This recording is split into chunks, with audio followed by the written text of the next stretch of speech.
अस्सलामु अलैकुम रहमतुल्लाहि व बरकातुहू। जी हाँ नाजरीन, इस वक्त की बड़ी ख़बर सामने आ रही है। नाजरीन, आपको बताते चले, आप तमाम हजरात को ये इत्तला देते हुए इंतहाई खुशी हो रही है कि जमीयतुल उलमा हिंद की तरफ से फ़साद मुतासिरीन के लिए बड़ी राहत रसानी की कोशिशें की जा रही थी।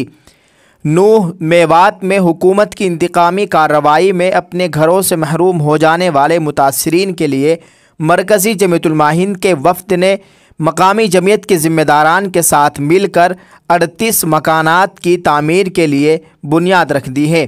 एक मकाम का नाम ज़फ़रुद्दीन नगर, जो कि मौलाना ज़फ़रुद्दीन साहब रहमतुल्लाह अलैह साबिक़ सदर जमीयत उलमा दहली के नाम पर रखा गया है, जबकि दूसरे मकाम का नाम अब्दुर्रहीम नगर, जो कि जमीयत उलमा मुत्तहिदा पंजाब के साबिक़ नाज़िम आला मौलाना अब्दुर्रहीम साहब के नाम पर रखा गया है। इस अहम ख़बर की इत्तला जनरल सेक्रेटरी मौलाना हकीमुद्दीन कासमी साहब ने अपने फेसबुक पेज से लाइव वीडियो में दी है।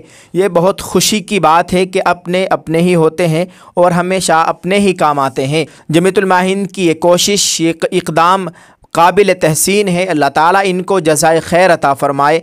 आपसे गुजारिश है कि आप इस ख़बर के मुतालिक कमेंट में लिखकर हमें ज़रूर बताइएगा और इसको शेयर कीजिए। जज़ाकल्लाह। अस्सलामु अलैकुम व रहमतुल्लाहि व बरकातुहू।